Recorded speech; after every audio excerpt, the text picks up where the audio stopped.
What's up mga guys? Ako si Egoy. Ako nga pala si Egoy mga guys, no? Yun, no? Parang artista, nagpapalakpakan pa kayo, ah. So yun, what's up mga guys? Kailangan natin pumunta sa pinupuntahan ng mga mayayaman dito sa South Korea mga guys, no? May makakaya, mga mayayaman para ma-adapt natin yung good energy na soon magiging ganun din tayo sa kanila na hindi na hadlang ang trabaho kasi may freedom na tayo. May freedom to will na tayo, may freedom na tayo pumili. Yun, no? Parang kukunin ka na, brada. Sobrang liwanag ng video ko sa'yo. Ano ba naman yan, sure? At may nakita nga rin ako dito mga guys, no? Na parang, ano to, parang crash gear ata to. Pero solid yung lalaroan nito mga guys. Tumutrip muna kami yan. Pinaka-favorite namin yan mga guys. Favorite namin yan mga guys. Sobrang solid. Yun, no? Ito nga pala yung tropa ko, si Wemby. Champion sila Wemby, ah. Tropa ko yan, si Wilsar Sampang mga guys, no? Pupunta kami para ma-adapt namin yung wealthy mindset, yung mga wealthy environment nila, yung mga pinagagawa nila sa buhay after nila ng weekends, twin weekends, family bonding, para matuto kami sa buhay, no? Hindi lang puro trabaho, kailangan lumabas ka rin para ma-adapt yung energy ng iba. Kasi pag doon ka lang sa company mo at sa trabaho mo, walang mangyayari, lalo ka lang ma-homesick, malulungkot ka. By the way, shoutout nga pala sa jowa nito na si Jana Sia. Shoutout sa jowa mo, parang Wilsar, nakananteteng swerte na shoutout po. 5K na, nagka 5K pa ako. Baka naman, balato naman dyan. Joke lang yun, nanana ako pera na ngayon. At ito mga guys, transfer na kami dito papunta sa Techno Park mga guys. Kasi ito yung minsan kalimitan pumupunta yung mga mayayaman, pumupunta yung mga wealthy mindset mga guys para ma-adapt naman namin yung buhay nila mga guys. Eh no, sobrang ganda rito mga guys, no? Bibili lang sila, hindi na nila tinitignan yung presyo, basta kung ano yung magustuhan nila, kukunin na lang nila. Kami pagpunta namin dito, kaya naman namin bilhin, pero syempre kailangan natin aralin ang late gratification. Hindi pwedeng instant gratification kasi wala tayong may ipon, tsaka hindi pwedeng wala tayong exit plan sa abroad. Kailangan, hindi pwedeng tatagal tayo dito, kailangan may exit plan tayo mga guys, no? Kasi kaya kalimitan tumatagal sa abroad yung mga wala silang exit plan, or siguro ayun lang yung kailangan. Sobrang hirap kasi sa Pilipinas. Pero kasi dito sa kasama ko mga guys, yung mindset namin mga guys, hindi pwedeng tumagal kami dito. Kailangan meron kaming exit plan, tsaka meron kaming buffer pag kami nagpurgod sa Pilipinas mga guys, no? Pag sumikat ako mga guys sa pagbablog, ito nga pala, bibili ako nito para good quality na malibot ko na yung Korea, malibot ko na kayo sa lifestyle ko dito sa Korea, anong ginagawa ko, bakit ako nandito, ano ba naman ako.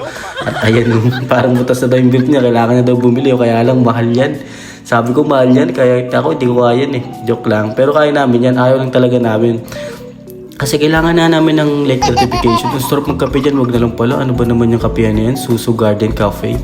Ano ba naman yan? Naka ng teteng, oh. Sobrang ganda nga pala dito ng environment mga guys, oh. As you can see, may kita nyo puro building. Para siyang BGC pero sobrang solid niya mga guys, no? Papakita ko sa inyo kung paano nangangampanya dito sa yung mga Koreans mga guys, no? Yung kampanya nila sa mga local government ngayon, magkaka-election na kasi dito by the next month o next month ata mga guys. Di ko lang alam pero sabi magkaka-election na daw dito kasi ang dami namin nakikita nangangampanya dito mga guys eh. Sobrang payapa lang nila mga kampanya. Makikita nyo, ganyan lang sila mga kampanya mga guys. So ayan, ganyan lang. As in, ganyan lang sila mga kampanya mga guys, no? Yun, no? Annyeonghaseyo. Di uso dito mga guys, yung bibigyan ka ng 500, 1,000 o 1,500, mabili lang yung boto mo mga guys. Hindi yun uso dito mga guys, no? Ganyan lang sila mga kampanya, 2, 3, papakita na nila yung placard nila, yung kinakampanya nilang yung kandidato nila, ganyan mga guys. So, sobrang gagalang, sobrang walang gulo dito mga guys. Dito nga pala sa Korea mga guys, ba't nandito ka John Paul? Ayan si John Paul pala. Mali. Dito pala sa Korea mga guys, sobrang cute na itong asan to. Balang araw kaganyan din ako. Ganun lang, manifest lang na manifest hanggang sa matupad.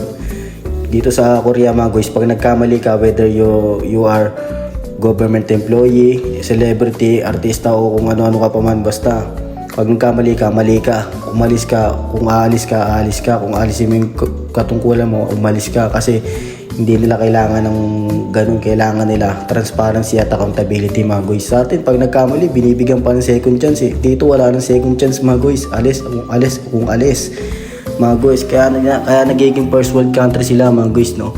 Yun, puputrip muna kami ng tropa ko mga guys. Putrip kami dito. Sabi niya dito yung masarap na putripan sa Techno Park. Pasok muna kami at kinausap na yun. May exam pa pala dito. Ano ba naman yan? Kaya nga ako nagtrabaho para hindi na ako mag-exam. Nag-exam pa rin ako ng teteng. Wala din sa hulog to. Sabi ko pre, ano sagot? Joke lang yung sagot niyan mga guys. ano namin yan, translate namin yan gamit cellphone. Kasi hindi naman kami magaling mag-Korean, marunong lang pero hindi kami magaling mga guys. Siyempre wala rin kami minsan. Medyo wala rin kami, salat-salat din kami sa Korea na yan eh. Hirap na hirap din kami yan eh. Dito lang kami para pumera at mag-ipon at umuwi ng Pilipinas, mag-invest at palaguin ng pera namin mga guys, no. Hindi para pag tumagal pa dito mga guys, no. Kasi pag tumagal ka dito, mas lalo ka madidrain. Pag wala kang exit plan, wala to. Wala ka rin pala sa ulog ikaw eh. Kahit ako sa inyo yung pinindot ko, yun, no. Baka sabihin nyo, pinagdadamutan ko kayo eh. At ayan po, thank you po, bye-bye. Yung order ko boss sa sarapan nyo para sa buhay ko. Yung naka ng titing oh. Ano order mo pre? Ito yun, tapos na rin siya mag-exam oh. Swerte, sana ma-perfect natin pre. Balang araw yun oh. Ano, sobrang solid yan mga boys. Sobrang dami, hindi ko nga naubos yan mga boys eh. As in, sobrang solid yan. Para kami na sa Japan. Arigato sa inyong tanan. Yan oh, pa yun, puno rin, nagdadasal ako niyan, no? Dasal-dasalan.